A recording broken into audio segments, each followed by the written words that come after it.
love stories.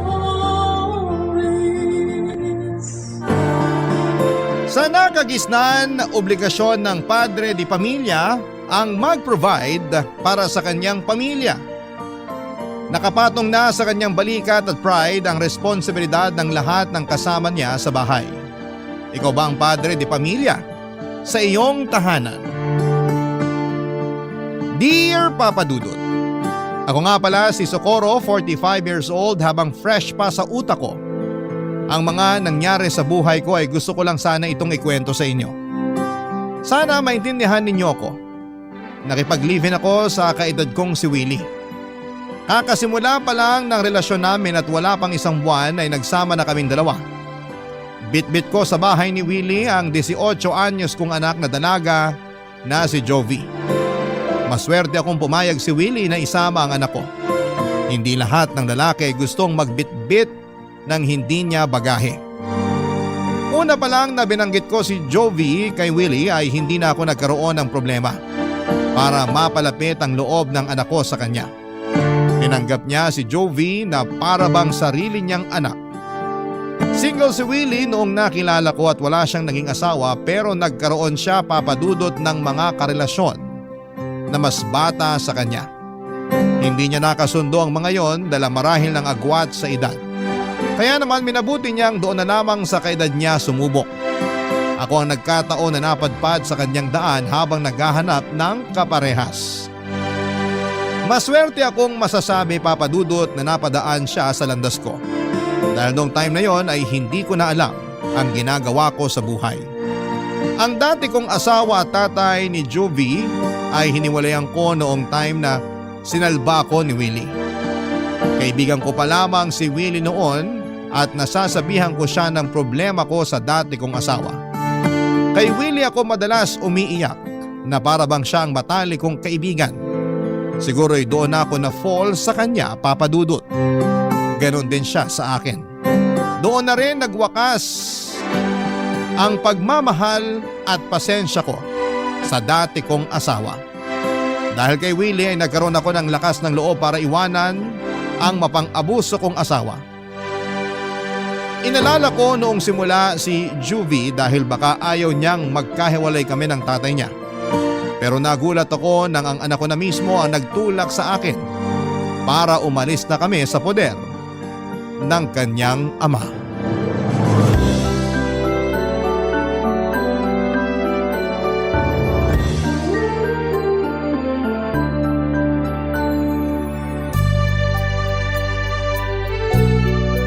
Ang ganda ng kwarto natin. At ang presko at ang lambot ng mga unan at kumot. Kanino mo pa sinasabi yan? Nako-conscious na yung una sa mga papuri mo.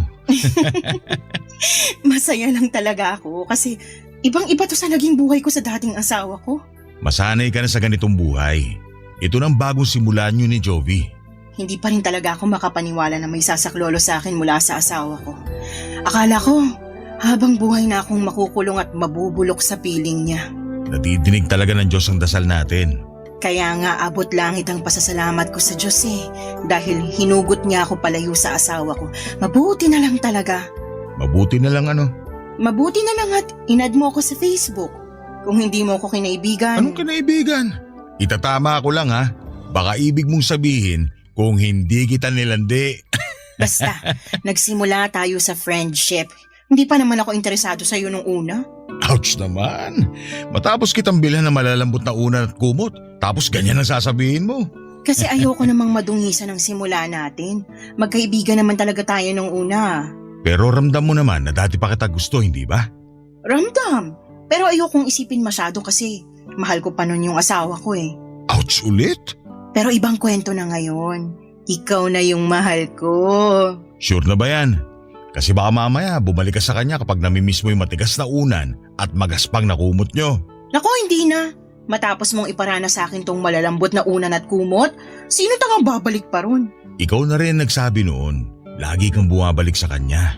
Kasi naliligaw pa ako noon. At syempre, hindi pa kita nakikilala noon. Basta hindi na kayo babalik ni Jovi sa kanya ha? Pangako, babalik kayo sa pagkabata sa sarap kong mag-alaga. Ewan ko ba? Para akong bumabalik sa pagkabata dahil sa'yo. Feeling ko teenager ulit ako. Ganun naman daw pag in love. Nakakabata. Totoo yan. Sa paningin ko nga sa'yo ngayon, para kang biglang naging 20 anyos na binata. Sobra ka naman magkaltas ng edad. Hindi na makatotohanan. Hindi ka pa nadadaan sa bola? Hindi ako sanay. Yung mga dati ko naman kasing karelasyon, akala mo mga bato. Walang nakikitang maganda sa akin. Ni thank you, hindi ako nakakatanggap sa kanila. Parehas tayo. Ganyan din ako sa dati kong asawa eh. Ni minsan hindi niya ako sinabihan na maganda ako. Ako na lang ang magsasabi sa inyan. Araw-araw. Baka sa simula ka lang magandahan sa akin ha. Kapag nasanay ka na sa itsura ko at kapag hindi na ako nakakapag-ayos, ayaw mo na rin banggitin na maganda ako. Mas gusto ko nga hindi ka nakaayos eh. Kasi sa ganung paraan, alam ko na komportable ka na sa akin. Mas gusto ko kapag komportable ka sa akin.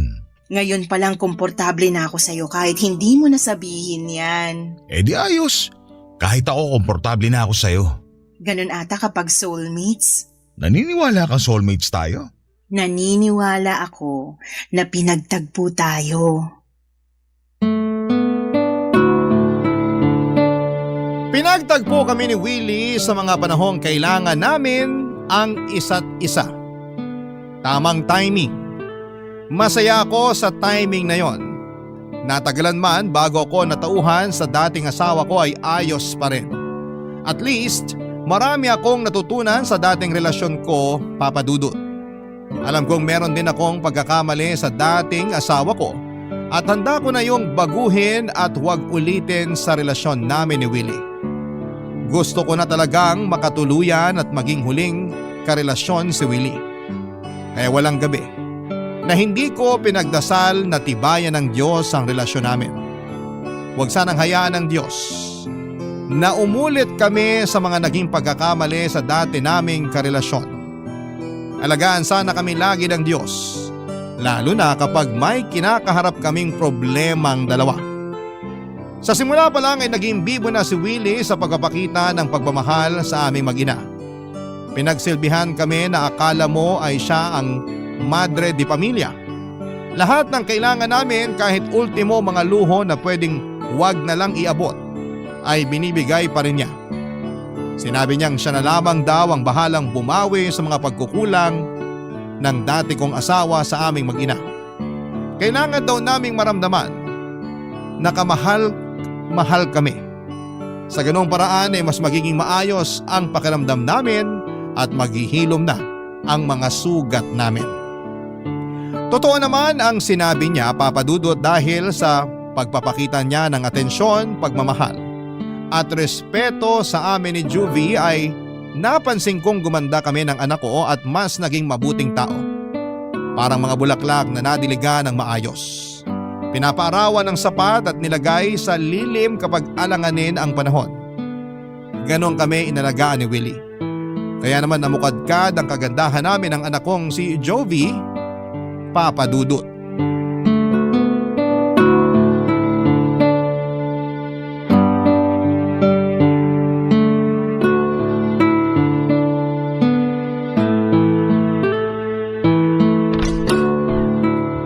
Andito na ako. Hello, Tito Willie. Ang aga mo umuwi ah. Di ba sabi mo gagabihin ka? Namiss kita eh. Ayaw mo ba? Naku, sa harapan ko pa talaga naglandian. Tumigil ka riyan, Jovi. Magsaing ka na muna sa kusina para makakain na tayo. Mamaya ka na magsaing, Jovi. Tignan niyo muna itong mga pinamili ko sa inyo. May pasalubong na naman.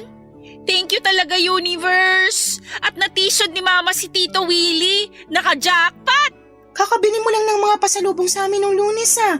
Meron na naman ulit? Si Mama parang nauumay na sa regalo ni Tito. Samantalang dati nagre-reklamo kay Papa kasi kahit candy hindi mabilhan. Oo nga. Tapos ngayon na binubusog na sa regalo. Ikaw talaga, Socorro, hirap mo ispelengin eh. Pag ikaw binalik ng tadhana sa asawa mo, sige ka. Nakakahiya kasi. Panayang bili mo ng gamit namin hindi naman namin gaano kailangan. Uy, wag mo akong idamay dyan, Ma. Ako kailangan ko ng gamit, lalo magpapasok ka na sa school. Tito, wag kang makinig kay Mama ha. Nahihilo lang yan. Naasikaso mo na pala enrollment mo, Jovi? May kailangan bang bayaran? Sabihan mo ako kagad para makapag-withdraw ko. Mag-e-enroll pa lang ako next week, Tito. Kasabay ko yung friend ko. Thank you po sa pag-ako ng tuition fee ko ha. Nag-promise ako sa inyo ng mama mo na ako nang bahala sa inyo. Hindi maganda sa pride ko kung hindi ko tutuparin yun. Ilang beses mo nang natupad. Hindi na siguro mamasamain ang pride mo kung magpapaawad ka na sa kakabili ng gamit para sa amin ni Jovi. Tito, kung ano man ang sinasabi ni Mama sa iyo ngayon, hindi ako agree ron ha. Magkaiba kami ng prinsipyo. Hoy Jovi, hindi kita tinuruan para maging gahaman ha. Si Mama naman, nagjo-joke lang, di ba? Ang hirap mo namang pasayahin. Huwag na kayong magtalong dalawa. Gusto ko talaga itong nagbibigay ng regalo sa inyo. Ewan ko ba? Parang ang sarap sa pakiramdam na nakakapagbigay ako sa inyo. Uy, si Tito. Love language ang giving gifts. Isa kang malaking bilog na sugar daddy, tumatalbog-talbog. Sugar daddy ng mama mo na ayaw naman maging sugar baby ko. Palag ng palag no? Sige, pagtulungan nyo na naman akong dalawa. Kasi naman lagi mo kinukontra ang pagpapakita ko sa inyo ng pagmamahal. Lagi ko namang nakikita yon. Lagi kong nararamdaman. Hindi mo na kailangang bonggahan ng mga regalo. Baka mamaya masanay kami. Eh di masanay lang kayo. Wala naman akong balak itigil to eh. Tito, anong gift ko ngayon? Hindi ko alam kung magugustuhan mo tong pantalon na binili ko. Sabi kasi nung anak ng kumpare ko, uso raw to ngayon eh. O eto, tingnan mo. Uso nga yan! Gusto ko talaga to! Suot to ng K-pop idols ko! Thank you, Tito! Ako, anong pasalubong mo sa akin? Uy, kala ko ba ayaw mo ng regalo, ma? Kung nabili na ng tito mo, bakit pa ako tatanggi, di ba? Plastic. Lagi ka nagre-reklamo na puro butas na ang mga duster mo. Kaya binilang kita ng 6 na duster. Makapal ang tela at presko isuot. O ito. Ganito yung duster ko nung dalaga ko. Ito yun! Ay, thank you, Willie. Alam mo talaga ang kahinaan ko. Naku, samantalang kanina panay pang tanggi. Bibigay din naman pala. Alam mo naman ang nanay mo, medyo pakipot. Medyo pakipot ba, Tito? Parang sagad nga yung pagiging pakipot niyan eh. Nahirapan na nga ako sa kanya nung ligawan ko tong nanay mo. Tapos ngayong nakuha ko na siya, gusto pa rin akong pahirapan. Dalagang Pilipina eh. Ay! Sige, pagtulungan nyo na naman akong dalawa. Joke lang, ma. Love you.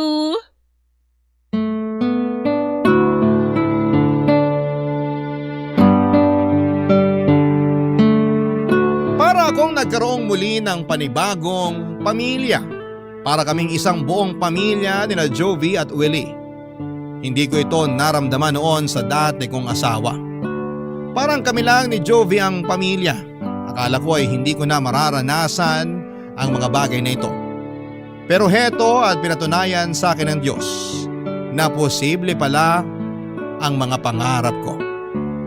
Tinupad ni Willie ang pangarap kong pamilya. Habang pinagmamasdan ko nga silang dalawa ni Jovi na nagkwekwentuhan tungkol sa mga pasalubong ni Willie, ay napapangiti na lamang ako.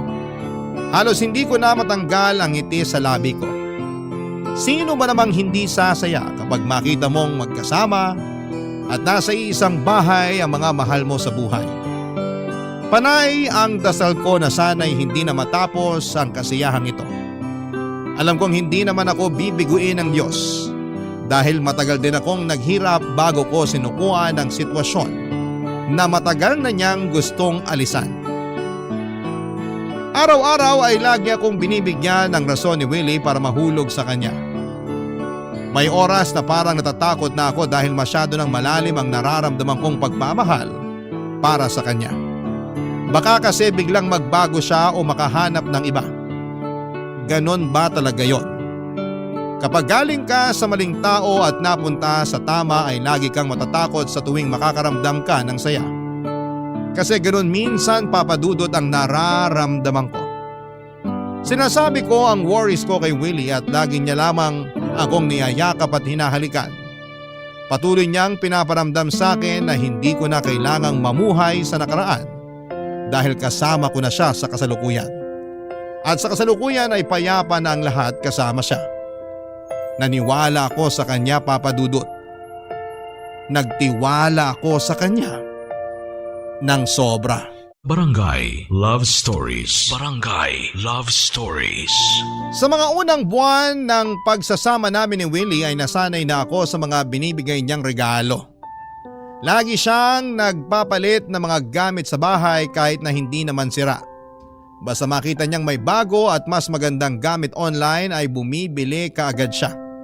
Napagsabihan ko na siya noon na maghinay-hinay sa pagbili lalo na kung hindi naman nagagamit sa araw-araw pero mapilit siya. Hindi ko naman na siya nilabanan pa dahil pera naman niya ang ginagastos. Sino ba naman ako para pigilan siya sa paggamit niya ng pera, hindi ba? Kung yun naman ang nagpapasaya sa kanya at nagbibigay sa kanya ng dahilan para lalong magsipag para kumita ng pera, ay sino ba naman ako para pigilan siya? Kaya lang makalipas pa ang ilang buwan ay napansin kong hindi na siya gaanong bumibili ng kahit na anong gamit o regalo para sa bahay at para sa aming mag-ina. Hindi naman sa hinahanap-hanap ko ang mga luho na inaabot niya. Kaya lang kasi papadudot ay nanibago ako. Ganon din si Juby. Pero hindi naman namin yon itinawid sa kaalaman ni Willie. Baka masaktan at ma-misinterpret niya ang pagtatanong namin. Sinabihan ko si Jovi na huwag magbabanggit at sasabihin ang diretsahan kay Willie ang tungkol sa paghinto nito sa pagbibigay ng luho sa amin. Meron naman na kaming sapat na luho na ibinibigay niya noon. Hindi na kailangan maghangad pa ng sobra. Kaya lang may nangyari nitong nakaraan para tuluyang sumabog si Willie. Hindi ko yon inasahan, papadudot. Isang gabi ay umuwi siya ng late, ako na lamang ang gising sa bahay at nakatulog na si Jovi dahil maaga pa ang pasok niya kinabukasan. Hindi ako late matulog pero nagawa kong maghintay kay Willie dahil nababahala na ako sa dalas ng pag-uwi niya ng late, papadudot.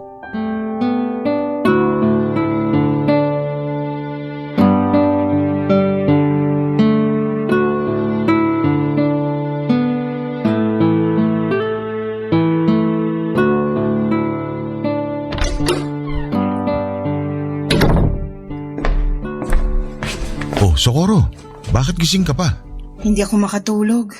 Si Jovi nasaan? Kanina pa tulog. Sana sinabayan mo na lang ang anak mo na matulog. Hindi nga ako makatulog kaya hinintay na lang kita. Sa susunod, wag mo na akong hintayin.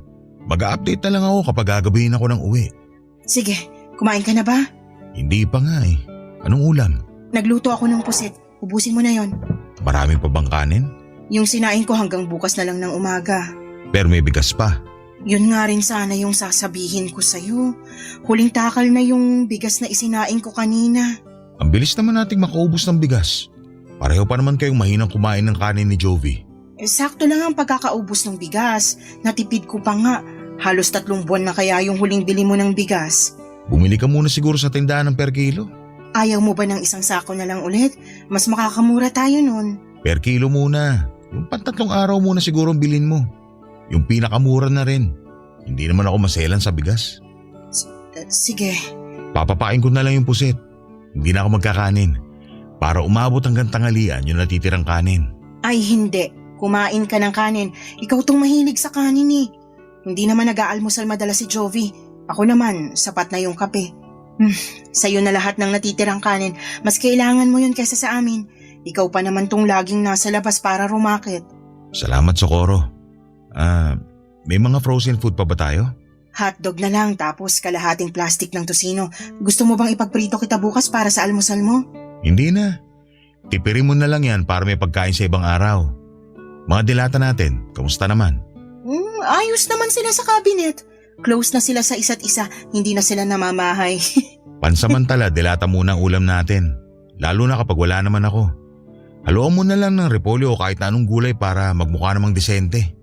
Nakakapanibago naman. Ang alin? Naaalala ko lang dati ayaw mong bumili ng delata. Sabi mo hindi magandang kainin eh. Kaya lagi kang nagpapaluto sa akin ng mga fresh na karne at isda. Tapos madalas gusto mo magpa-deliver na lang tayo ng pagkain. Napilit lang kitang bumili ng delata para kung sakaling magkaroon ng emergency meron tayong mabubuksan. Hindi ka pa ba nagpapasalamat na mabubuksan mo na sa wakas yung mga dilata na pinaglalaban mo sa akin dati? Nabigla lang. Hindi ko naman inaasahan na gugustuhin mong mag-ulam ng delata. Masama bang kumain ng dilata? Oy, wala akong sinabing ganyan ha. Ang sinabi ko lang, nanibago lang ako. Mali ata ako na sinanay ko kayo sa luho. Parang diring-diri ka ng kumain ng mga delata. Baka pati sa bigas sumelan ka na rin. Hindi ako kailanman nandiri sa delata kahit ilang beses mo pa akong pinakain ng crispy pata at mamahaling putahe. Baka nakakalimutan mo, sinanay din ako dyan ng dati kong asawa. Bakit kailangan pang banggitin ang dati mong asawa? Nasanay ka na nga yata sa luho. Hindi ko maintindihan bakit minamasama mo tong sinasabi ko sa'yo. Wala naman akong masamang intensyon. Nag-uusap lang tayo. Bakit biglang pumangit ang dating sa'yo? Kasi pagod na ako sa kakahanap ng pera. Tapos parang pinamumukha mo pa sa akin na wala akong kwentang padre di pamilya. Di keso dilata at mumurahin bigas na ang kaya ko ibigay sa inyo mag-ina. Ganun ba yon, ha? Ganun ba yon? Di na ba uso magpasalamat at magpakita ng utang na loob? Naligaw na ako sa usapan. Ni minsan hindi ko naisip yung mga sinasabi mo. Ikaw lang ang nakakaramdam yan. Huwag mo na ako ipaganda na makakain niya yun. Alis mo na ako. Saan ka naman pupunta? Alanganin ang oras. Maghahanap ng karinderya. Huwag mo na ako hintayin. Matulog ka na. Nagulat talaga ako sa inasal ni Willie sa akin, Papa Dudut. Padawag niyang sinarado ang pintuan at nakatayo lamang ako noon at hindi ko alam kung paano tamang magre-react sa mga nangyari. Hanggang sa bigla na lamang nagising si Joby dahil sa pagkagulat sa kalabog ng pintuan. Sinamahan ako ni Joby at kinausap. Hinanap niya si Willie. Sinabi ko sa kanya ang mga nangyari at maski si Joby ay nagulat sa ikinuwento ko sa kanya. Hindi naman kasi yon ugali ni Willie, Papa Dudut. Pero pinaniwalaan ako ng anak ko. Sinamahan pa niya ako para masiguradong ayos na ako. Nabigla kasi talaga ako. Sa inasal ni Willie ay parang may ala-ala sa ex-husband ko ang nag-flashback sa akin. Lalo tuloy kinabahan ang puso ko. Na mainit ang ulo niya at walang pera. Ayaw ko mag-overthink. Pero may problema nga kaya si Willie sa pera. Sinabi ko ang iniisip kong yon kay Joby, Papa Dudut at tumango lamang ang anak ko. Dati pa naman daw yon napapansin ni Joby kay Willie. Hindi niya lang daw magawang sabihin sa kanya lalo't inuunahan ko na siya na huwag punahin ang pagbabawas ni Willie ng pagbibigay ng regalo sa aming mag-ina. Nasabi ko na rin ang tungkol sa dilata at sa bigas. Doon na nga mas lalong nakumpirma na mukhang problemado sa pera si Willie. Pero bakit hindi siya naging honest at sabihin sa amin ang katotohanan? Handa namang kaming makinig. Lalo na ako. Wala akong alam sa mga pinagkukuhanan niya ng pera at hindi ko ugaling magtanong sa tao tungkol sa trabaho nila. Parang hindi yon komportable para sa akin. Kaya hindi ko alam kung paano ko maitatawid ang tulong at suporta para kay Willie, gayong hindi ko naman alam ang eksakto na pinagkukuhanan niya ng pera. Isang araw ay mas lalong lumala ang lahat. Maagang umuwi si Willie sa bahay, balisa at tulad ng dati ay iritable din, Papa Dudut.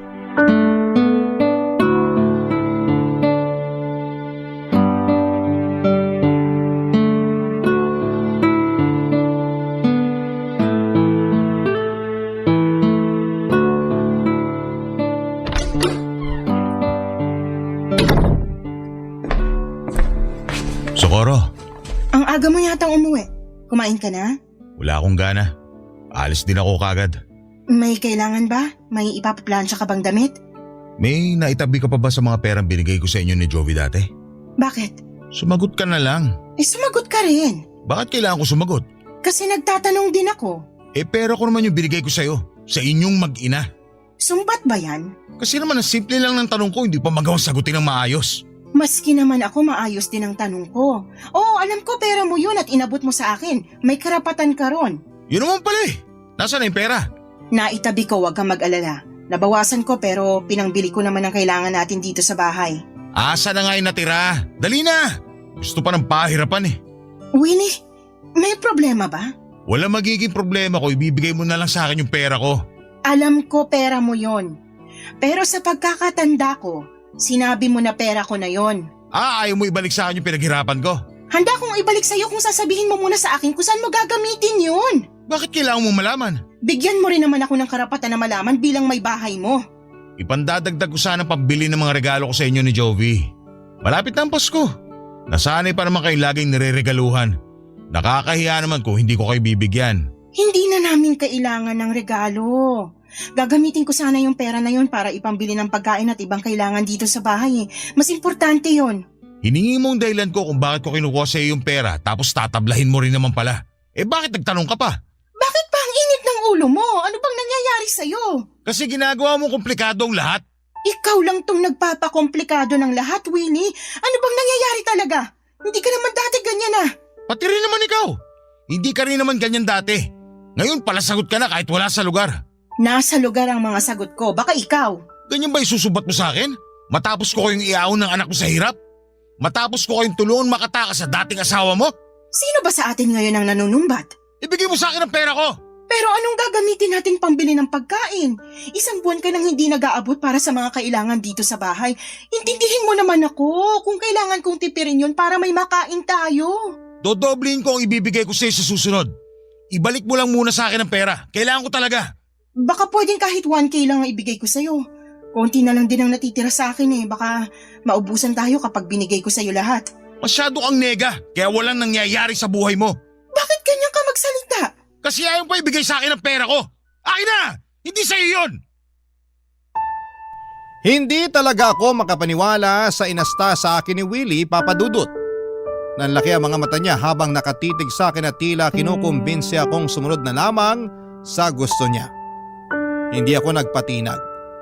Nilabanan ko ang mga titig niya at hindi ko kayang ibigay sa kanya ang lahat ng naipon kong pera. Alam kong galing yon sa kanya, pero hindi maganda ang kutob ko sa pagdadalhan niya ng perang yon. Lalong hindi maganda ang kutob ko na maibabalik pa sa akin kahit kalahati noon. Pero wala ko nagawa nang tadyakan niya ang mesa sa sala. Binasag niya ang vase na nakatapon sa gilid ng sofa. Nagulat ako. Hindi naman niya ako sinaktan pero natakot ako sa mga ginawa niya. Pawisan na siya noon at nahahalata na ang galit. Kaya doon na ako bumigay. Nagtungo na ako sa kwarto para kunin ang pera pero nagtira ako ng 2,000 para may pangkain kami sa mga susunod na araw. Pagkatapos kong iabot sa kanya ang pera ay matalim pa rin ang tingin niya sa akin.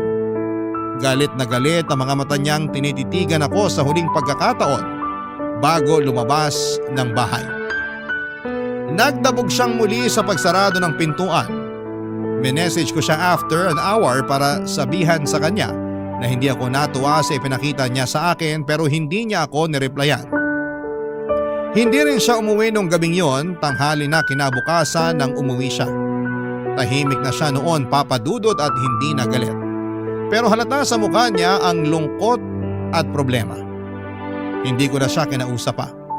Parehas kaming kailangang magpalamig noon at nagkulong na lamang siya sa kwarto at hindi ko siya sinamahan doon. Noong kakain na ay pinatawag ko na lamang siya kay Jovi. Tahimik naming pinagsaluhan ng sardinas na hinaluan ng maraming tubig at repolyo. Hindi pa rin niya ako inimik at hindi rin niya inabot ang perang pinangakong ibabalik niya sa akin. Hindi ko naman na yon inaasahan pang ibabalik niya. Nakakasama lang ng loob na hindi siya, Papa Dudut, marunong tumupad sa mga pangako niya. Barangay Love Stories. Barangay Love Stories. Hindi na nga binalik sa akin ni Willie ang perang kinuha niya. Oo, sige, siya ang nagbigay noon pero kahit papaano ay may karapatan ako roon dahil binigay niya sa akin yon para ipangbili ko raw ng mga gusto kong gamit. Hindi ko nga lang ginawa yon dahil mas gusto kong ilagay yon sa ipon ko. Hindi ko naman siya magawang singilin dahil nakakahiya. Ang dami na niyang ginawa para sa amin. Parang ang kapal naman ata ng mukha ko para bawiin pa yon. Meron pa rin naman akong natitirang pera pero yon ay yung ipon ko nung hindi pa kami nagsasama ni Willie. Naipon ko yon sa dati kong trabaho. Walang nakakaalam sa ipon ko na yon dahil bala kong gamitin noon ng perang yon para makatakas kami ni Jovi at umuwi sa probinsya namin. Kaya lang ay nakilala ko nga itong si Willie. Nagbago lahat ng plano. Naitago ko na lang tuloy ang ipon na yon, Papa Dudut. Pinilit ako ni Willie na umalis na sa trabaho ko noon at ayoko pa sana dahil gusto kong meron akong sariling pera. Pero nakiusap siya na umalis na ako para full-time akong mag-asikaso sa kanya at sa bahay. Kinumbinsi rin niya ako na hindi ko naman na raw kailangan magtrabaho dahil siya na ang bahala sa lahat ng gastusin. Hindi raw ako gagastos kahit na isang sachet ng mumurahing shampoo. Naniwala ako. Nakumbinsi ako. Yon ang isang malaking pagkakamali ko dahil wala pang isang taon ay nagbago na ang lahat. Ultimo, pagbili ng isang sachet ng mumurahing shampoo ay hindi na magawang ibigay sa akin ni Willie. Lagi niya akong iniiwasang makausap tuwing nasa bahay siya. Ni tumingin sa akin ay hindi rin niya magawa. Ang masakit pa, bihira na rin siya kung umuwi ng bahay. Wala rin akong alam sa mga ganap sa buhay niya sa labas, Papa Dudut.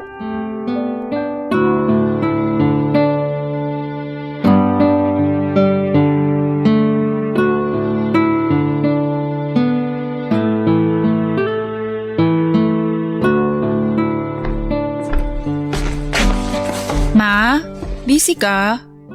Nagbabudget lang ako para sa pagkain natin para sa linggong to. Bakit? Nakita kasi ako kanina nung may-ari ng tindahan sa kanto.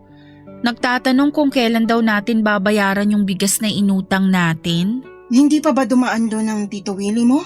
Sinabi niya sa akin na siya na yung magbabayad ng inutang nating bigas eh. Mukhang hindi pa eh. Nagagalit nga po yung may-ari eh. Mabuti na lang dumaan na yung jeep na sasakyan niya. Napilitan tuloy huminto sa kakatalak. Nakakahiya naman. Hayaan mo, dadaan ako doon mamaya bago ako mamalengke. Makikiusap muna ako na kalahati munang babayaran ko. May iutos po ba kayo sa akin na iluto? Wala naman po akong gagawin ngayon. Pakitingnan mo muna sa cabinet kung meron pang natirang sardinas. Meron pang kalahating repolyo sa ref. Isahog mo bago masira. Dagdagan mo ng tubig para pangbawas ng alat ha. Tsaka dagdag sabaw din. Huli na po yung sardinas na inulam natin kagabi. Sigurado ka ba? Parang may nakita pa ako na isang sardinas.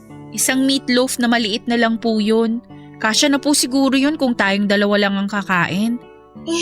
Paano naman ang Tito Willie mo kung umuwi siya? Maghahanap yun ng pagkain. Ma, may sasabihin din pala ako. Oh, ano yun?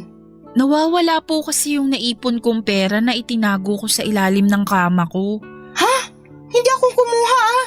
Tingnan mong mabuti, baka na-misplace mo lang o kaya nahulog kung saan. Halos baliktarin ko na po yung buong kwarto pero wala talaga eh. May pagkaburara ka pa naman. Andyan lang yan. Wala namang ibang taong bumibisita rito. May hinala po ako. Ha? Hinala? Si Tito Willie po.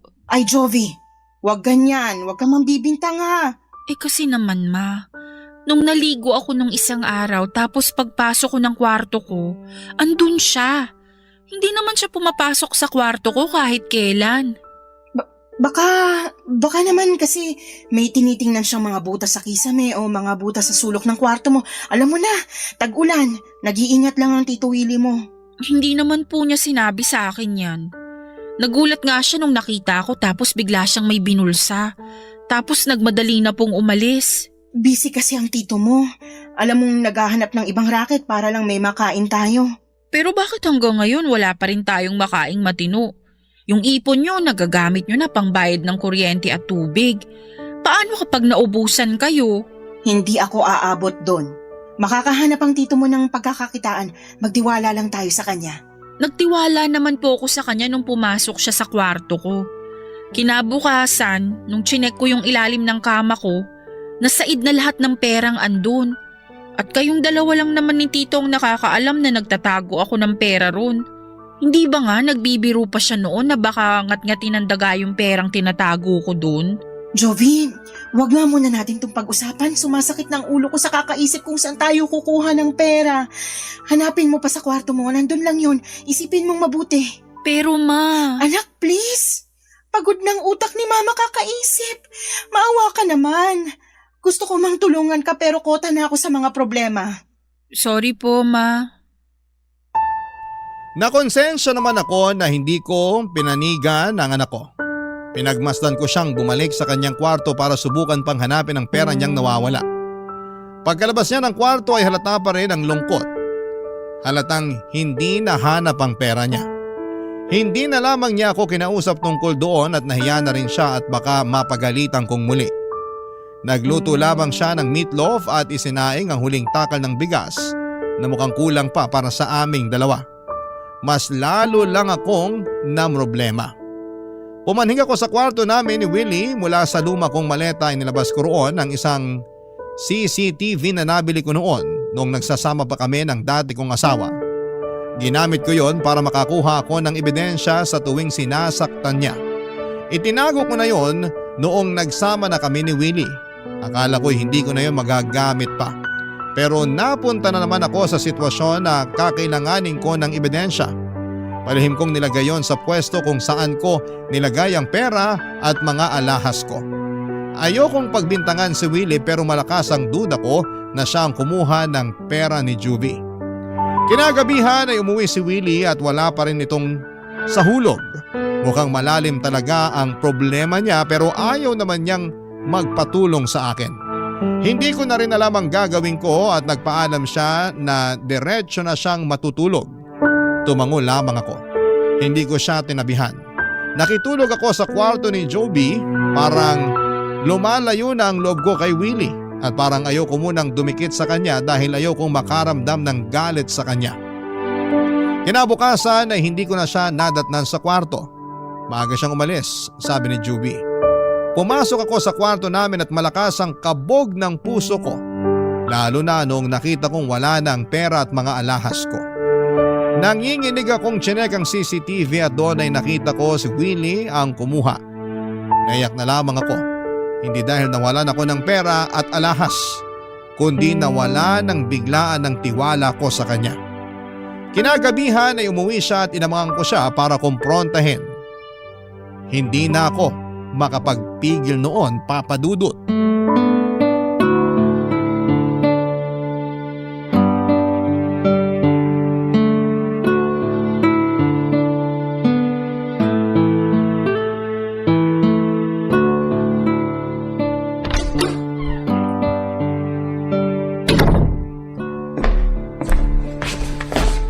Bakit gising ka pa? Hinintay talaga kita. Matutulog na ako ha. Maaga akong aalis bukas. Mag-usap muna tayo. Tungkol saan ba? Aminin mo na sa akin yung totoo. Ano na naman yan? Wala ka na bang pera? Ang sakit naman ng bintang mo. Alam mo bang hindi yan maganda sa pandinig ng mga lalaki? Hindi naman kami bulag at manhid ni Jovi para makita yung pagbabago mo. Pati si Jovi dinamay mo rito. Tatay na ang turing niya sa'yo. Pati siya nakakaramdam na rin. Nag-aalala lang siya sa'yo. Wala kayong dapat ipag-alala. Ayos lang ako. Hindi yun ang nakikita ko. Hindi ka na nakakapag-abot para sa mga gastusin dito sa bahay. Lagi ka pang wala. Nagagalit na yung tindahan sa kanto dahil hindi tayo makabayad ng mga inuutang natin doon, Winnie. Sabihin mo na lang yung totoo para alam ko kung saan ako lulugar. Wala akong dapat sabihin sa'yo. Maayos naman ang lahat. Praning ka lang dahil hindi na kita nabibigyan ng luho katulad ng dati. Aba, matuto rin tayo magtipid. Mga mayayaman nga hindi bigay todo sa luho nila. Tayo pa kaya? Hindi na problema sa akin kung hindi mo ako mapagbigyan sa luho ko. Pero yung mga araw-araw na pangangailangan natin, ibang usapan na yun. Nangako ka magpo-provide ka sa amin ni Jovi sa lahat ng kailangan namin. Kaya nga napilit mo akong mag-resign sa trabaho ko kasi sabi mo good provider ka. Ikaw nang bahala sa lahat, di ba? Hindi ko na kailangang magpakapagod sa trabaho dahil kaya mong sustentuhan ang pangangailangan namin. Asa na yung Willie na nagsabi sa akin nun? Hindi naman kasi araw-araw bumubuhos ang biyaya sa akin. Intindihin mo naman. Hindi naman naglalabas ng pera lahat ng butas ko sa katawan. Minsan nagigipit din ako. Kaya ba kinuha mong pera at alahas ko sa kwarto dahil gipit ka? Ibang klase ka rin naman pala mang bintang. Hindi ako magnanakaw. Hindi ako nang bibintang. Naglagay ako ng CCTV sa pwesto kung saan ko nilagay yung pera at alahas ko. Pwede ko ipakita sa'yo ngayon para hindi mo naman isipin na nang bibintang lang ako. Alam mo kasi… Hindi mo ako maiintindihan. Bakit mo yun nagawa, Winnie? Bakit hindi mo na lang ako kausapin? Makikinig naman ako eh. Hindi mo maiintindihan. Hindi. Sabihin mo sa akin kung ano bang nangyayari. Natalo ako sa sugal.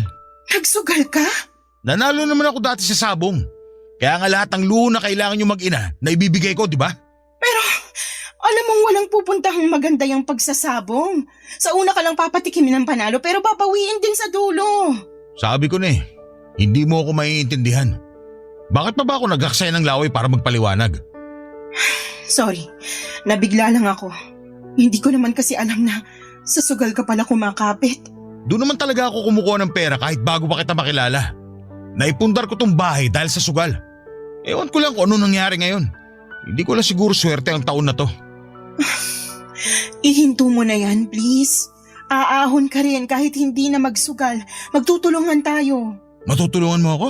Oo naman, kahit ano. Baka may naitabi ka pang pera dyan. Huling pusta na. Gusto kong mabawi yung mga natalo ko.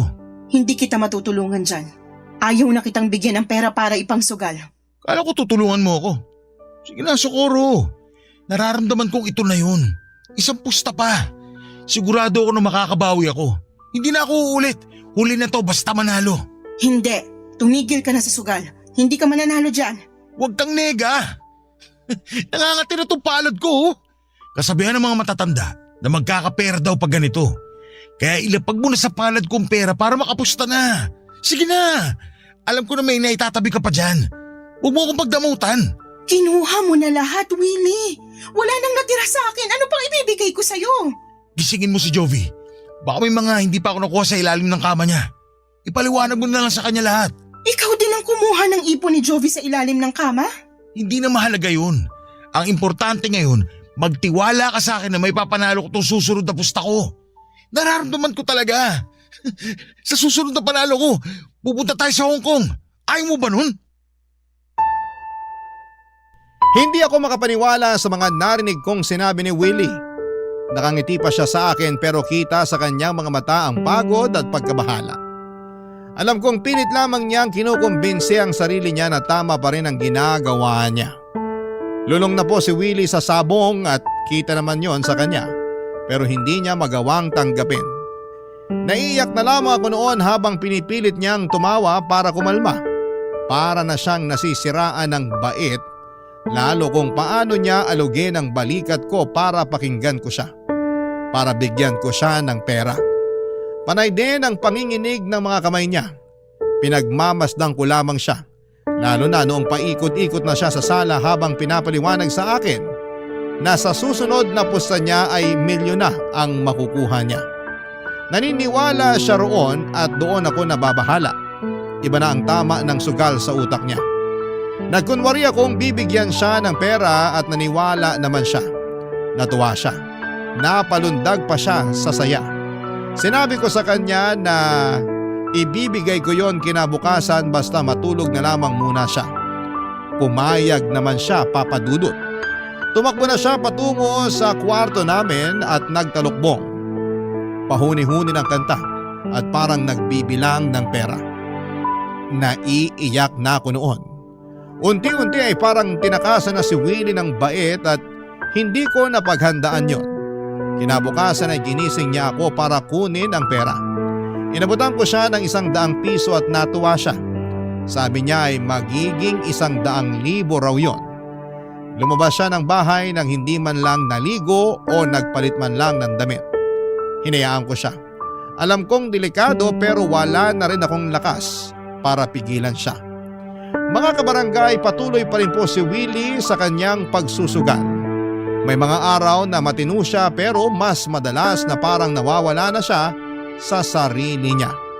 Ano bang may papayo ninyo sa sitwasyon namin ngayon? Kailangan ko na ba siyang iwan? O baka pwede pang magawa ng paraan? Sana ay matulungan ninyo ako. Isa ako sa mga masusugid ninyong tagapakinig at marami sa inyong mga kwentong napapanood ko sa YouTube ang nakakatulong sa akin. At sana sa pagkakataong ito, magawa niyo rin po akong tulungan sa personal na problemang aking kinakaharap. Maraming salamat po sa inyo, Papa Dudut, sa pagtampok sa aking kwento sa inyong programa. Ang inyong kapuso, Socorro. Barangay Love Stories. Barangay Love Stories. Anong say mo sa Barangay Love Stories na ito? Pagkwentuhan natin sa comment section yan. Nagustuhan ng iyong napakinggan? Ituloy yan via live stream sa www.gmanetwork.com/radio.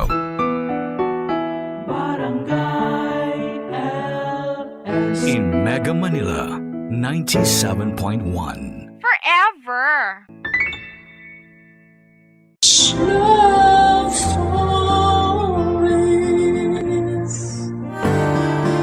Sa panahon ngayon ay tanghali na lang ang tapat. Kaya nga biyayang may tuturing kung magkaroon tayo ng karelasyon na mayroong paninindigan sa ating pinagsamahan. Ikaw kabarangay, tapat ka ba sa iyong minamahal?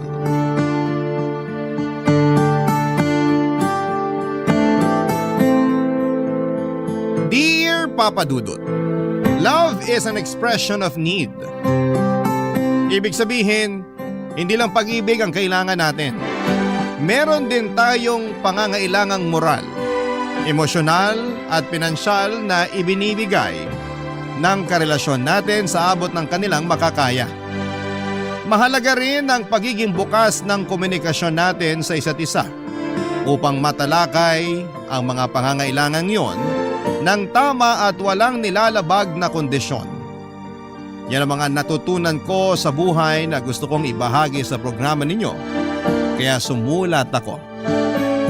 Pero bago ko ipagpatuloy ang aking istorya, ipabati muna ng isang magandang tanghali sa mga katulad kong solid kabarangay na nakatutok sa Barangay Love Stories.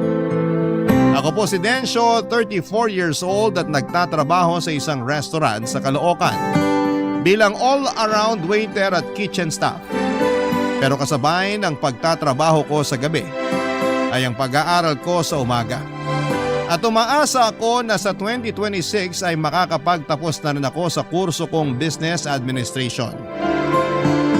Pangarap ko na talagang makapagkolehiyo. Kaso hindi naman pinalad dahil mas inuna kong pagtapusin sa pag-aaral ang mga nakababata kong kapatid. 4 kami at ako ang panganay. Maaga kaming naulila sa mga magulang dahil magkasunod silang nagkasakit at namatay. Mahirap lamang kami at maliit pa ang mga kapatid ko noon. Yung isa ay teenager katulad ko. Nagkahiwalay kami dahil inampon kami ng mga kamag-anak namin. Pero kinailangan ko pa rin kumayo dahil mahirap lang din ang aming angkan. At hindi kami kayang pag-aralin lahat. Kaya nga proud ako na sa wakas ay nagbunga na rin ang pagsisikap ko sa pagtatrabaho dahil lahat ng mga kapatid ko ay college graduate na. Papa Dudut.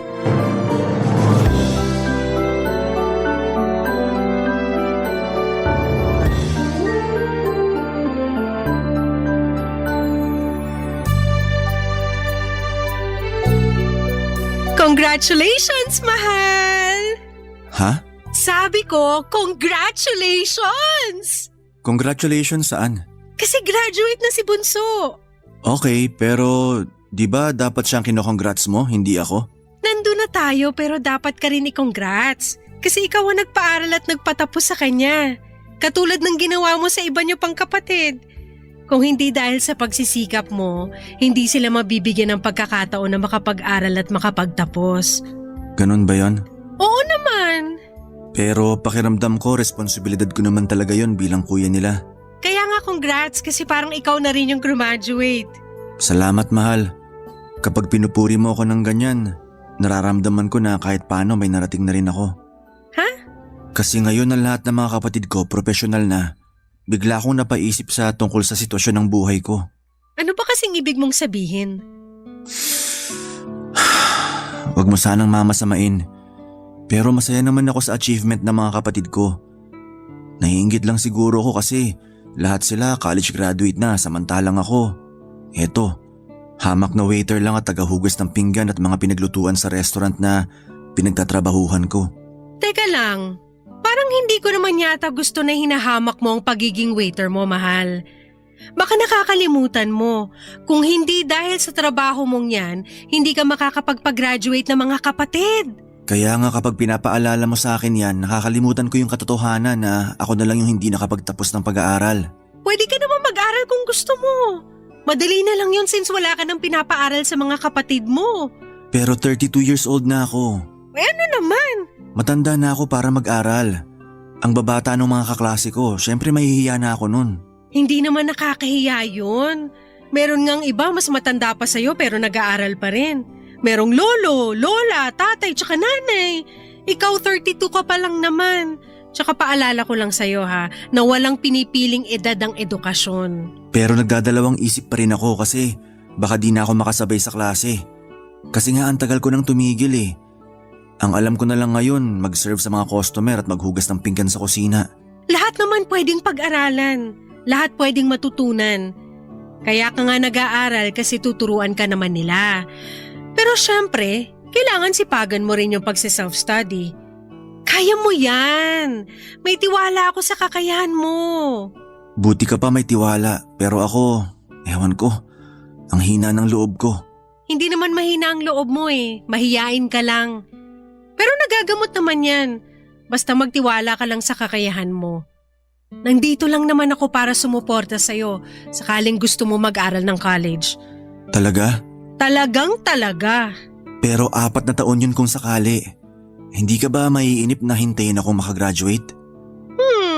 Hindi naman, pero ano bang ibig mong sabihin? Naisip ko lang kasi na baka gusto mo na magkaroon tayo ng pamilya, mahal. Ayoko naman magdesisyon lang para sa sarili ko. Kailangan kong i-consider yung nararamdaman mo. Thank you sa pag-consider sa akin. Pero walang kasi yung 4 na taong yun kumpara naman sa ikatutupad ng pangarap mo. Masaya ako na suportahan ka, na i-cheer ka pag kailangan mo ko. Tungkol naman sa pagpapamilya, bata pa naman ng 30 tsaka 32. Hindi naman ako nagmamadali na magka-baby tayo. Kaya kung ako sa'yo, pag-isipan mong mabuti kung itutuloy mo na yung pag-aaral mo. Huwag kang matakot. Nandito lang naman ako sa tabi mo. Papadudo, tulad ng sinabi ko ay proud ako na napagtapos ko ng pag-aaral ang mga kapatid ko. At masaya ako sa mga achievement nila sa buhay. Pero yun din yung pagkakataon na napatanong ako sa sarili ko na paano naman ako. Doon ko naalala na minsan ay nangarap din pala akong makatungtong sa kolehiyo. Pero kinalimutan ko na lamang ang pangarap na yon dahil nagkaedad na ako at nag-focus sa pagtatrabaho.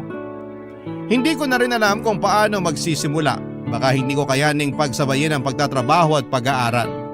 Hindi rin naman kasi gaanong kalaki ang kinikita ko at wala akong ipon dahil sa ilang taong pagpapaaral sa mga kapatid ko. Mabuti na lang at nandyan si Annalyn na handang makinig sa akin kapag naguguluhan ako sa buhay o pinagdududahan ko ang sarili ko. Lagi niyang pinapaalala sa akin kung gaano kahalaga ang role na ginagampanan ko bilang panganay sa aming magkakapatid. Pero nahihiya pa rin ako kasi high school graduate lamang ako. Siguro nga ay naging insecurity ko na yon na nadala ko na rin sa relasyon namin ni Annalyn. Madalas akong sumasama sa mga labas niya para ipakilala sa mga kaibigan niya. Dahil naranasan ko nang matanong tungkol sa tinapos ko.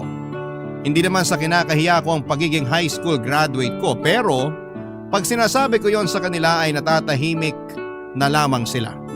Tapos mag-uusap sila ng topic na hindi naman ako makakarelate. Si Annalyn ang first girlfriend ko at minsan ay napapatanong ako sa sarili ko kung anong nagustuhan niya sa akin. Samantalang marami naman siyang manliligaw na may mas mataas na edukasyong tinapos. Pero laging sinasabi sa akin ni Annalyn yung mga magaganda at kahangahangang bagay na nakita niya sa akin na wala sa iba. Kaya nga kahit paano'y napapanatag ako. Isang araw, sinama ako ni Annalyn sa bahay nila. Pero hindi niya sinabi sa akin na may party pala doon dahil birthday ng tiyahin niya na nagbakasyon galing sa Amerika.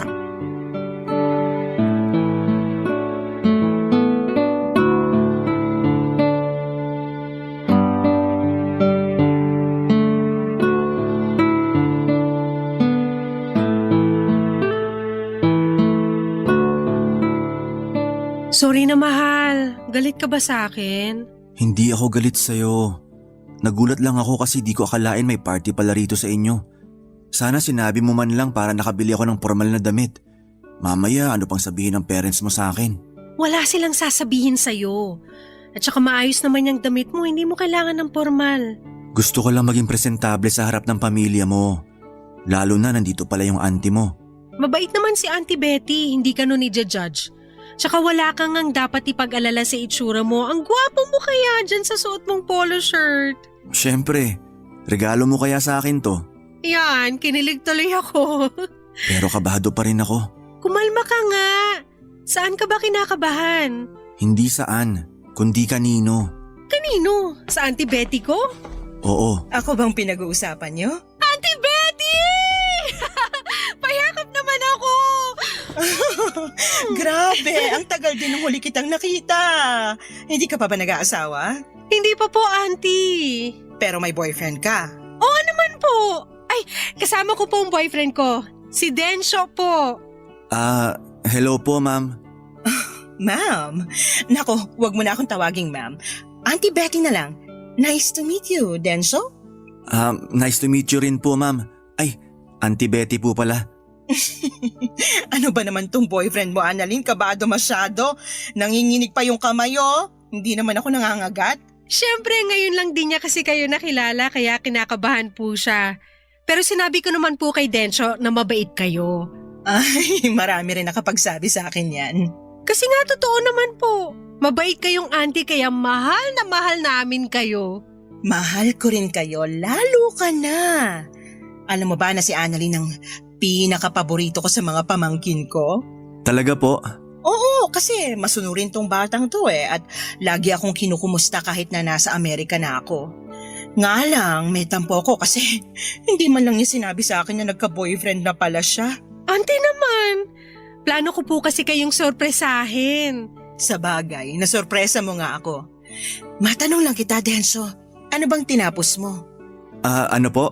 Kung ano yung natapos mo, anong trabaho mo sa ngayon tsaka pinagkakaabalahan sa buhay.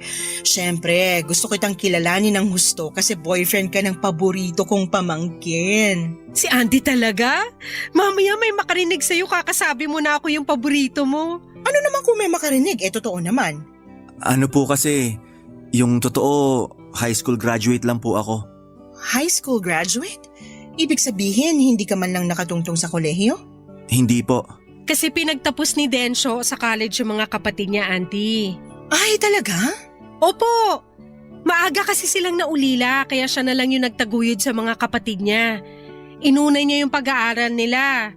Nagbunga naman po yun kasi lahat sila profesional na ngayon. Nakakabilib nga, pero anong plano mo sa buhay, Densho? Kung lahat sila profesional na, ibig sabihin, napag-iwanan ka na nila. Hindi naman po siguro ganon, Auntie. May trabaho naman po si Densho at kumikita siya ng sarili niyang pera. Ano bang trabaho mo? Waiter po at all-around kitchen staff. Nako, ang baba ng sweldo niyan. Alam mo, may aasenso ka pa sa buhay kapag nakapagtapos ka ng pag-aaral. Huwag mong pangarapin na hanggang tumanda ka waiter ka lang at tagahugas ng pinggan sa kusina. Tulungan mong sarili mo na umasenso.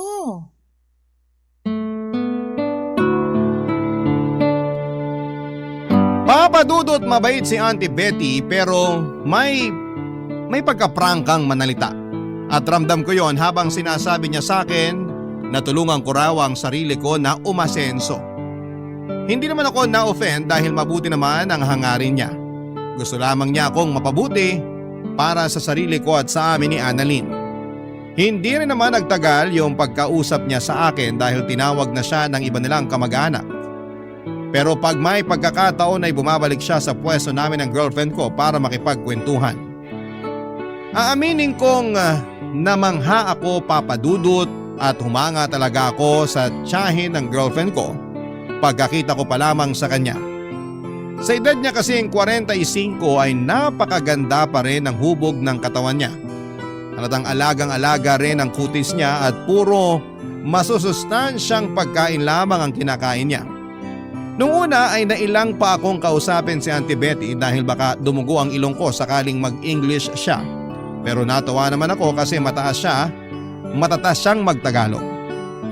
Bukod doon ay magaling din siyang magdala ng usapan kaya hindi nagtagal ay naging komportable na ako sa kanya.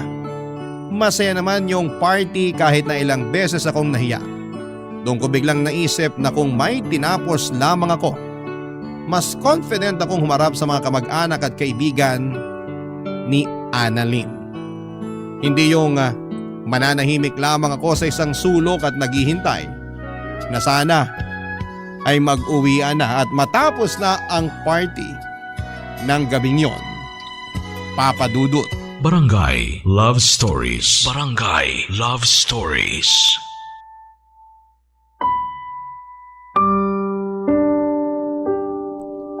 Papadudot ng mga sumunod na araw ay napadalas ang pagpunta ko kina Annalyn dahil lagi akong ini-invite doon ng Auntie Betty niya para mag-lunch or mag-dinner. Na-appreciate ko naman kasi ramdam ko na kasama ako sa pamilya nila. Isang buwan lang din kasi itong magbabakasyon sa Pilipinas kaya siguro sinusulit na nito ang bawat sandali.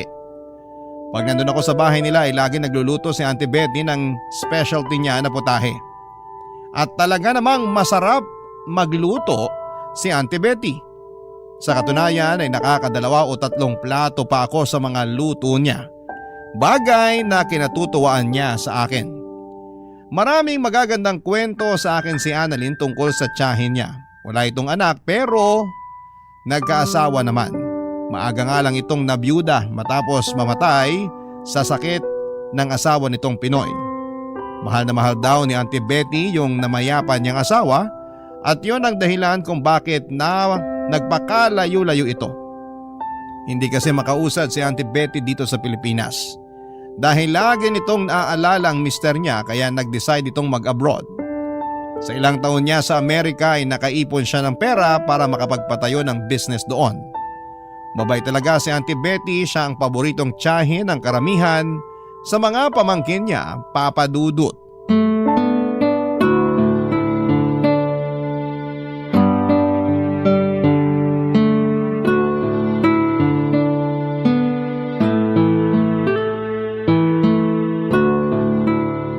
Denso, halika nga rito mag-usap tayo sandali. Sige po. Busy pa naman si Annalyn sa kusina kaya samahan mo muna ako rito sa sala. Magkukwentuhan muna tayo, ha? Okay po. Sige po, Auntie. Kumusta? Nasarapan ka ba sa mga luto ko? Opo, nagustuhan ko lahat. Mabuti naman. Alam mo, yan din ang putahe na paborito ng namayapa kong asawa eh. Sa katunayan, naalala ko siya sa'yo. Talaga po? Oo, kahawig mo siya. Para kayong pinagbiyak na bunga kaya nagulat talaga ako nung unang beses na nakita kita. Mas lalo akong nagulat nung pinakilala ka ni Annalyn bilang boyfriend niya. Pero, pwede ba akong mag-request sa'yo? Sige, ano po yun? Huwag mo na akong masyadong ipo. Pakiramdam ko matanda na ako eh. Wala pa nga akong 50. Hindi naman po kayo mukhang matanda. Pero sige, hindi ko na kayo ipopo kung ayaw nyo. Salamat. Gusto ko lang maging komportable tayo sa isa't isa. Lalo naaalala ko, tinawag mo pa akong ma'am nung pinakilala ko sa'yo ni Annalyn. Hindi ko lang kasi alam kung paano kayo i-address. Kaya naisip ko tawagin na lang kayong ma'am para paggalang na rin. Wala namang kaso yun pero boyfriend ka ng pamangkin ko. Ibig sabihin, kapag kinasal kayo, magiging tiyahin mo na rin ako. Speaking of kasal, matanong ko lang, may plano ka bang pakasalan si Annalyn? Meron pero hindi pa namin pinag-uusapan. Hindi naman kami nagmamadali eh. Ganun ba? Mabuti kasi may gusto sana akong ialok sa'yo. Ano yun? Plano sana kitang pag-aralin eh. Nabanggit kasi ni Annalyn na pangarap mong makapagtapos ng college pero nagdadalawang isip ka raw. Naisip ko, baka wala kang pantusto sa pag-aaral mo kaya ako na lang gagastos nun para sa'yo. Pero Auntie Betty, nakakahiya pa rin. Hoy, wala yun. Marami sa mga pamangkin ko ay pinag-aral ko rin. Kaya bakit ka mahihiya sa akin? Kasi hindi nyo naman ako kaano-ano. Ayos lang yun. Tsaka pangarap mong makapagtapos ng pag-aaral kaya nga tutulungan kita. Pero may request lang sana ako sa'yo, Denso. Ano yun? Atin-atin lang sana tong pagpapaaral ko sa'yo ha.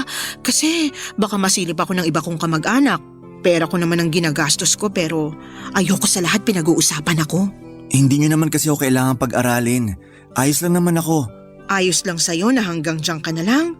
Akala ko pa naman mataas ang pangarap mo sa buhay kasi ganun ang pagkakakwento sa akin ni Annalyn tungkol sa'yo eh. Kaya nga nagustuhan na kita para sa kanya kahit na hindi magandang trabaho mo. Huwag naman kayo magsalita ng ganyan tungkol sa trabaho ko. Marangal naman yun. Hindi ako nagnanakaw o nangaagrabyado ng iba. Nando na tayo sa marangal. Pero hanggang saan ka dadali ng pagiging waiter mo? Pamahal ng pamahal ang mga bilihin. Sigurado ko na maliit lang naman kinikita mo dyan. Paano mo pakakasalan si Annalyn? Paano pag nagkaroon na kayo ng sarili niyong pamilya? Kaya nga kung ako sa'yo, susunggaban ko na yung pagkakataon na pwede kang makapag-aral at makapagtapos. Tandaan mo, mas maraming magagandang oportunidad ang darating sa'yo pag may tinapos ka. Sa bagay, tama naman lahat ng mga sinabi nyo. Oo, kaya pag-isipan mo. Pero yun nga lang, may kondisyon. Atin-atin lang. Tapos, hindi mo rin pwedeng sabihin kay Annalyn. Papa Dudut, hindi ko akalain na kakausapin ako ni Auntie Betty para alukin ng pag-aaral. Na libre na siya ang may sagot. Wala rin naman akong nakikitang masama kung totoong concern lamang siya sa akin. At sa magiging buhay namin ang pamangkin niya sa hinaharap kapag kinasal na kami. Tama nga naman siya na mas maraming magagandang opportunity ang pwedeng dumating sa akin sakaling may diploma ako't nakapagtapos ng pag-aaral. Ibig sabihin ay hindi na ako habang buhay na magiging waiter at tagalinis lamang sa kusina. Pero nalungkot ako. At napaisip noong sinabi niya sa akin na dapat sekreto lamang namin yon. Akala ko dahil ayaw lamang niyang malaman ng iba niyang kamag-anak pero pati pala sa girlfriend kong si Annalyn ay ayaw din niyang sabihin ko. Buti na lamang at pumayag siyang pag-isipan ko muna bago magdesisyon at nangako ako na ipapaalam ko ang sagot ko sa kanya sa lalong madaling panahon. Ang lapad ng ngiti ni Auntie Betty at kitang-kita ko ang pag-asa sa mga mata niya na papayag ako sa gusto niyang mangyari. Pero nagdaan ang 1 linggo. Hindi pa rin ako nakakapagdesisyon at napansin na yon ni Annalyn, Papa Dudut.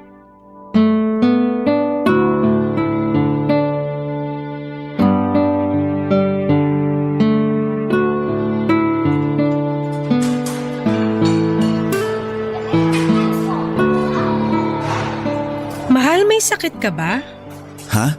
Kako kung may sakit ka. Wala naman. Bakit mo natanong? Ilang araw ko na kasing napapansin na parang balisa ka. May nangyari ba? Sa family mo, sa work? Wala naman. Ayos lang family ko at work. Pero yung totoo, meron talagang bumabagabag sa akin eh. Ano yun? Tsaka bakit hindi mo sinabi sa akin agad? Plano ko naman talagang sabihin sa'yo pero stressed ka rin itong mga nakaraang araw sa trabaho mo. Ayoko naman makisabay. Sa bagay, pero okay na ako. Ready na ako makinig sa'yo, kaya sabihin mo na, mahal. Kinausap kasi ako ni Auntie Betty nung nakaraang nagpunta ako sa inyo. Talaga? Ano pinag-usapan nyo? Nung una, tinanong niya ako kung nasarapan daw ako sa luto niya. Sabi ko oo, kaya natuwa siya. Tapos nagkwento na siya tungkol sa namayapan niyang asawa na kahawig ko raw. Oo nga no. Kung titignan kayong maigi, magkahawig nga kayo ni Uncle. Pero mas gwapo ka lang talaga. Siyempre boyfriend kita eh. Mahal naman eh. Huwag mo na ako ikumpara dun sa patay. Joke lang. Pero yun lang ba yung pinag-usapan nyo? May sinabi rin pala siya sa akin. Ito talaga yung gumugulo sa isipan ko. Ano ba yun? Sinabi sa akin ng auntie mo na gusto niya akong pag-aralin. Talaga? Ang bait talaga ng auntie kong yun. Oo, pero nagtaka ako kasi di naman niya ako kaano-ano. Nabanggit niya na marami siyang pinag-aral sa mga pinsan mo kaya ayos lang daw na pag-aralin niya ako. Oo, kasi mabait yang si Auntie Betty. Generous din. Kaya lang nahihiya pa rin ako. Gusto niya raw akong pag-aralin para magkaroon tayo ng magandang future. Pag nakapagtapos daw kasi ako ng pag-aaral, mas maraming oportunidad ang pwedeng dumating sa akin. Hindi na ako habang buhay magiging waiter at tagahugas ng pinggan. Naiintindihan ko naman yun at aaminin kong gusto kong tanggapin yung alok niya pero… Pero ano? Gusto niya isikreto ko sa mga kamag-anak niya yung pagpapaaral niya sa akin. Pati sa'yo, mahal. Ha? Pati sa akin? Oo. Sinabi niya na ayaw daw niyang may masabi sa kanya yung iba niyong kamag-anak sakaling malaman nila na pinapaaral niya ako. Pero bakit pati sa'yo, di ba? Hindi mo mo ba siya natanong kung bakit? Hindi na, kasi may tumawag sa cellphone niya at naging busy na siya dun. Parang bigla naman akong nalungkot. Kasi pati sa akin gusto niyang itago yung plano niyang pagpapaaral sa'yo. Oo, pero na-realize ko na hindi ko pala kaya magtago ng sikreto sa'yo. Thank you, mahal. Kasi sinabi mo sa akin. Na-appreciate ko yun. Oo naman, tsaka mahal kita. Ayoko magkaroon tayo ng misunderstanding dahil lang dito. Mahal din naman kita, kaya nga salamat ulit sa pagsasabi mo. Pero ano nang desisyon mo? Sa totoo lang, wala pa akong desisyon eh. Sinabi ko lang sa auntie mo, bigyan ako ng panahon para makapag-isip. Sana wag ka mag-isip ng kung ano ah. Na-realize ko kasi tama rin naman siya. Pag may tinapos ako at nagkaroon ako ng magandang trabaho, mabibigyan kita ng kasal na pinapangarap mo. At makakapag-ipon tayo para sa pamilyang bubuuin natin. Hindi ko naman kailangan ng magarbong kasal, mahal. Kahit sa West lang ayos na sa akin basta ikaw ang pakakasalan ko. Gusto ko pa rin maging memorable sa'yo yung kasal natin. Sa estado ko kasi ngayon, aminado ako na hindi ko pa yun maibibigay sa'yo. Pwede naman pero kailangan ko pang mag-ipon ng ilang taon. Sinabi ko naman sa'yo na hindi naman ako nagmamadali na magkaroon tayo ng pamilya. Kasi katatapos mo pa lang sa responsibilidad mo sa mga kapatid mo. Kumbaga, nagsisimula ka pa lang makaluwag-luwag kaya willing to wait naman ako. Kaya nga pinupush kita mag-aral na ngayon.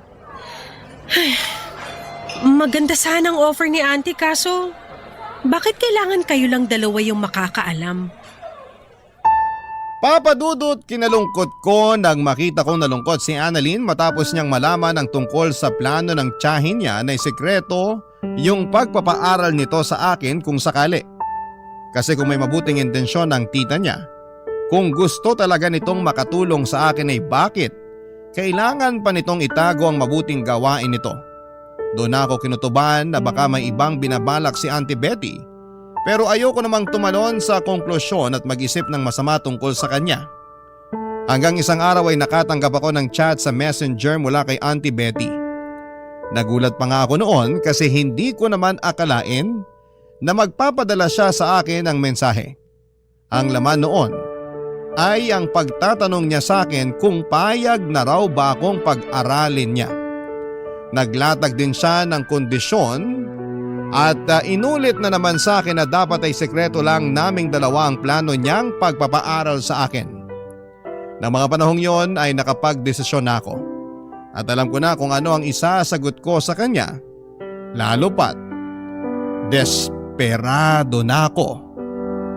Papa Dudut. Barangay Love Stories. Barangay Love Stories. Papa Dudut, desperado na akong tanggihan ang alok ni Auntie Betty na pag-aralin ako kahit na may mabuti siyang intensyon at hangarin para sa akin at sa amin ang pamangkin niya. Malakas ang kutob ko na meron siyang hidden agenda at ayoko nang sumugal dahil baka masira kami ni Annalyn. Ramdam ko na kursonada niya ako. Iba kasi siyang makatingin sa akin sa tuwing nandun ako sa bahay nila. Malagkit yon at may isang beses na napansin kong napakagat-labi pa siya. Nang dumako ang mga mata niya sa gitnang bahagi ko. Kaya nga nang sinabi ko kay Auntie Betty sa chat na tinatanggihan ko ang alok niya ay nagalit siya sa akin pero kumalma rin naman siya. Sinabi ulit niya na baka natatakot lamang ako kaya nagdadalawang isip ako. Pag-isipan ko raw ulit at sabihin sa kanya ang sagot pag nagkita na kami ng personal. Sakto na in-invite na naman niya ako na mag-lunch sa bahay nila, Annalyn. Ayaw ko sana pumunta kasi ayaw ko siyang makita pero naisip ko na gamitin na lamang ang pagkakataon para sabihin sa kanya ng harap-harapan na hindi ko matatanggap ang alok niyang pagpapaaral sa akin. Kaya lang, may nangyaring hindi ko lubos na inaasahan.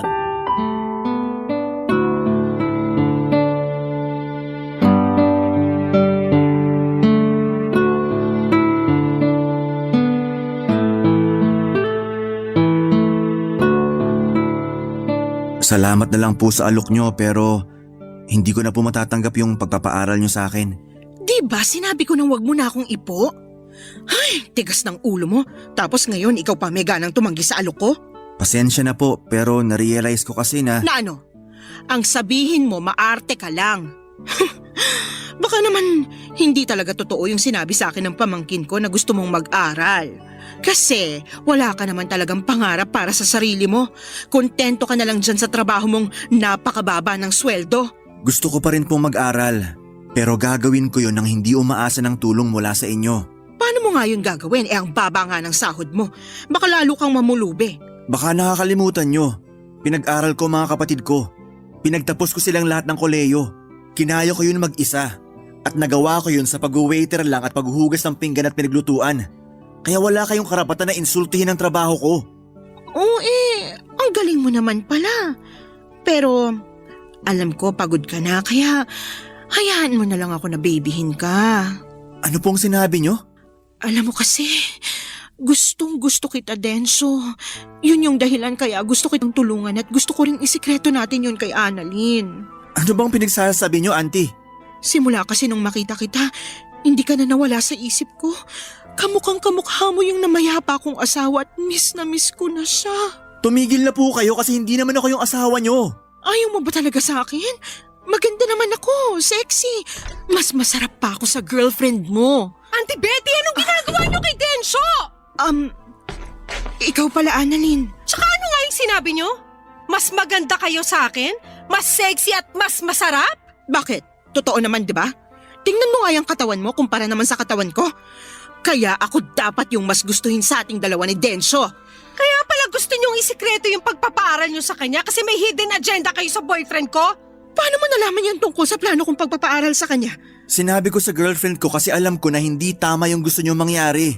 Kung totoong wala kayong masamang intensyon at concerned lang talaga kayo sa kapakanan ko at sa magiging pamilya namin ni Annalyn, bakit ko kailangang isikreto sa kanya? Yun naman pala, may hidden agenda kayo sa akin. Kursunada nyo ako. Ano kasi? Kayo pa naman yung paborito kong tsahin. Pero hindi ko akalain na tataluhin niyo ako. Buti na lang loyal sa akin yung boyfriend ko. Aanhin mo naman yung pagiging loyal ng lalaking yan kung di ka naman niya kayang bigyan ng magandang buhay sa hinaharap. Huwag mo sabihin sa akin na handa ka magpakasal sa waiter at tagahugas ng pinggan na yan. Oo, at wala ka ng pakialam doon. Marangal ang trabaho ni Densyo. Tanggap siya ni na mami at daddy kaya bakit hindi ko siya pakakasalan? Tsaka alam ko sinasabi niyo lang yan dahil inggit kayo sa akin. Kasi ako meron nagmamahal sa akin, sa inyo wala. Anong sinabi mo? Ulitin mo yung sinabi mo. Mahal, tama na. Huwag mo nang sagutin yung auntie mo. Mabuti pa, umalis na lang muna tayo. Hindi, ayoko! Dito lang tayo. Gusto kong ipamukha sa babae niya ng kapal na mukha niyang insultuhin ka eh. Hindi ko nga kinakahiya na hindi ka pa nakakapagtapos sa pag-aaral. Tapos siya, lalaiting ka lang na akala mo kilalang kilala ka na? Hindi ako makakapayag nun! Papa Dudut, mabuti na lang talaga dumating si Annalyn para ipagtanggol ako sa tiyahin niya. Nalit na lamang din kasi ako bigla sa mga pangiinsultong sinabi nito sa akin dahil sa pagiging high school graduate at waiter ko. Pakiramdam ko ay inapakan niya ng husto ang pagkatao ko at nawala bigla yung kumpiyansa ko sa sarili ko na matagal kong inipon. Kahit lalaki ako ay naiyak na lamang ako pagkaalis namin ni Annalyn sa kanila. Buti na lamang talaga at kasama ko ang girlfriend ko habang inaalo ako. Pagkatapos ng tagpong yon ay hindi na kami nagkita ni Auntie Betty hanggang sa mabalitaan ko na lamang na nakabalik na siya sa Amerika.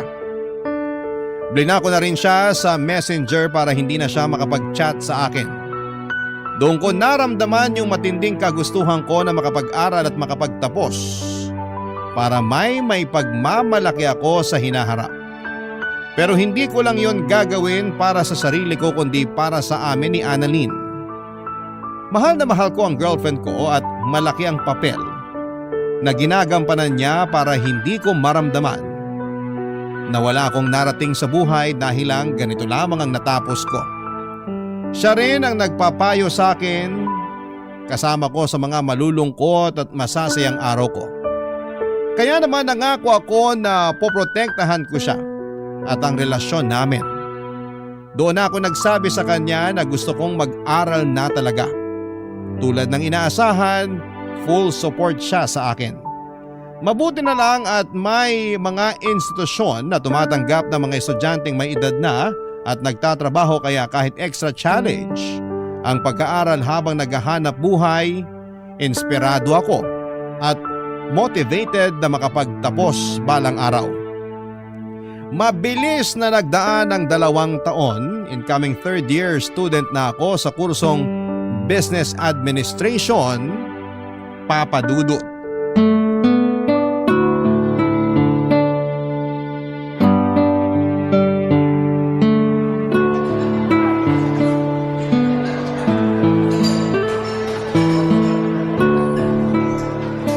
Congratulations, mahal! Congratulations saan? Kasi magta-third year ka na! Thank you pero di pa naman ako graduate. 2 taon pa halos bubunuin ko. Pero darating ka rin dun. Makakagraduate ka rin. Basta wag ka lang sumuko. Gusto lang namang kitang i-congrats ngayon para alam mo kung gaano ako ka-proud sa'yo. Simula pa lang nung nag-decide ka mag-aral, sobrang tiyaga at sipag mo. Kasi kinakaya mong isabay ang pag-aaral mo sa pagtatrabaho. Hindi madali yung ginagawa mo at talaga namang nakakabilib yun, mahal. Hindi ko naman magagawa yung lahat kung wala ang tulong at suporta mo. Ikaw talaga yung inspirasyon ko. Kaya nga masaya ako para sa atin. Buti na lang talaga hindi ka pumayag no na pag-aralin ni Auntie Betty. Tapos may kapalit naman pala kaya ganun siya kabait sa'yo. Kahit na desperado na ako, nararamdaman ko na rin na may mali. Kaya nga hanggat maaari, gusto ko na lang umiwas sa kanya. Pero ayoko namang mabastos siya kaya pumupunta pa rin ako sa inyo sa tuwing ini-invite niya ako. Pero bakit kasi hindi mo sinabi sa akin agad? Ayoko lang masira ang relasyon niyong magtiyahin. Ayokong masira yung reputasyon niya sa'yo. Tsaka wala pa naman siyang ginagawa sa akin nun. Kumbaga, naghihinala pa lang ako na kursunada niya ako. Pero di ko pa talaga napapatunayan. Hanggang sa manggaling na nga yun sa mismong bibig niya. Nakakalungkot lang kasi kailangan masira yung relasyon namin dahil sa kanya. Pero bago naman siya umalis, nag-sorry siya sa akin. Talaga? Anong sabi mo? Tumango lang ako. Hindi ko pa kasi siya kayang patawarin matapos yung ginawa niya eh. Iniisip ko baka namimiss lang niya yung asawa niya. Tapos nagkataon nakahawig ko kaya nakursunadahan niya ako. Pero mali pa rin kasi boyfriend kita. Marami namang ibang lalaki dyan na pwede niya magustuhan. Yung single, walang sabit. Kaya bakit ikaw pa, di ba? Ginagalang ko pa naman siya kasi tsahin ko siya pero hindi na niya ako nirespeto. Nalulungkot din ako sa nangyari. Di ko akalain na mahuuwi sa ganun yung simpleng pagbabakasyon niya rito. Pero iniisip ko na lang na baka mapatawad ko pa rin naman siya pagdating ng araw. Kahit paano naging mabait pa rin naman siya sa akin at sa parents ko. Pero hindi na lang talaga may babalik yung closeness namin katulad ng dati. Maiintindihan naman niya siguro yun. Kahit hindi niya maintindihan, hindi ko na problema yun. O siya, huwag na natin pag-usapan si auntie mo kasi nakaalis na naman siya. Pag-usapan na lang natin yung future natin together. Sakaling makagraduate na ako. Sige, ano bang naisip mong gawin? Madami. Gusto ko mag-business tayo. Mag-ipon para makapagpagawa ng sarili nating bahay. Gusto ko kapag magkakaanak na tayo, meron na tayong bahay na masasabi nating atin. Yun din naman yung gusto ko. Pero may isa pa talaga akong gusto. Ano yun? Maging asawa ka. Ako rin naman. Kaya nga sabi ko sa'yo, handa akong maghintay. Pero ako yata yung hindi na makapaghintay. Anong ibig mong sabihin? Gusto na kitang pakasalan.